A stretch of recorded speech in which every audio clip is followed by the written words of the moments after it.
hello there. So the last topic for today will be seizure. I just want to pinpoint our stress, more to stress on that seizure and epilepsy are two different things. Okay, I'm just gonna go through my notes to read up on the definition and then the how to distinguish between two. Okay. So seizure is characterized by the spontaneous, uncontrolled, abnormal discharge of neurons in the brain. Okay. So even in children, um, anybody could have a seizure.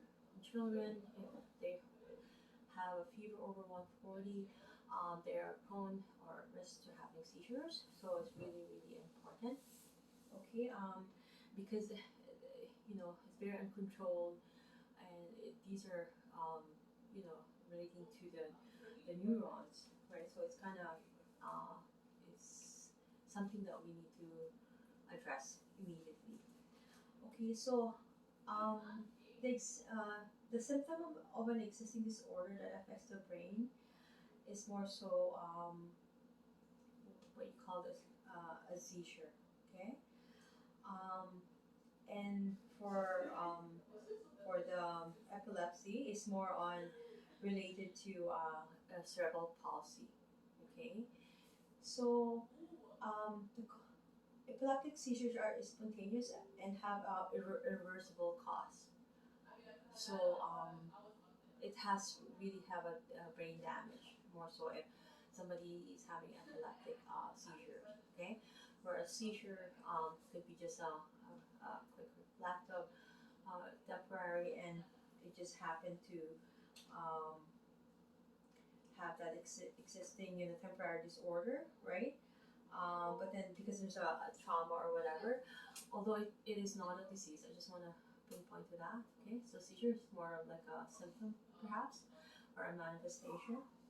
Okay, so in susceptible individuals, certain stimuli may be triggers for epileptic seizures. So these stimuli may be flashing lights, patterns on materials or walls, touch, noise, perfumes, or essential oils. Could be a factor, lack of sleep, like me, I'm so tired. Um, I hope I don't have a seizure, knock on wood. Pain or an altered body chemistry due to food allergies or it is generally sometimes stress could be a factor for seizures as well. Can you do me a favor, Nafas? So there are types of seizures. There's partial seizures and generalized seizures, right? For partial seizure, there's no impairment or consciousness.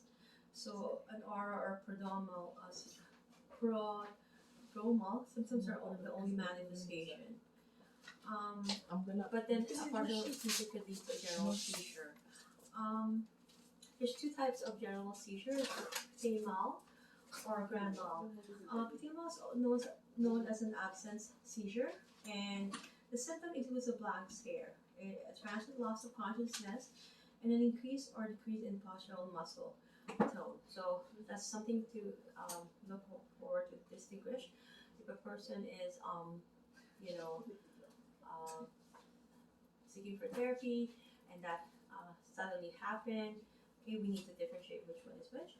Okay, so there maybe lasts for a few seconds to almost a minute.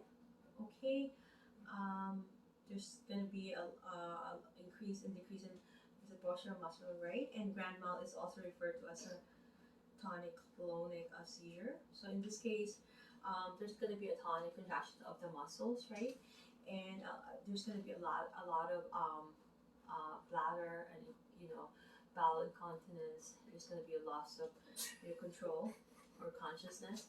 Okay, it's going to be bilateral. There's going to be rhythmical contractions, but no relaxation of the limbs. That's why it's going to have that relaxation and the incontinence. Okay, so after the seizure, there's a slow return to consciousness. The person receiving from the episode may experience confusion, fatigue, and may last a few days. So medical treatment involves you have to know the underlying cause, right? Because it could be could be a simple, something simple. It could be an underlying factor, right? So we're not gonna, if somebody is seeking for therapy for this client, we're not gonna hire these type of clients because we don't want to use any fibrous technique with them. We don't want to use any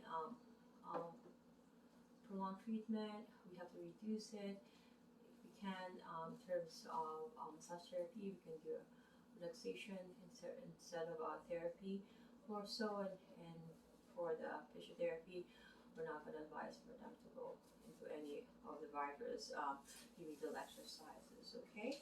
So I think I've covered everything, so that's will be all the topic for today, and I'll see you.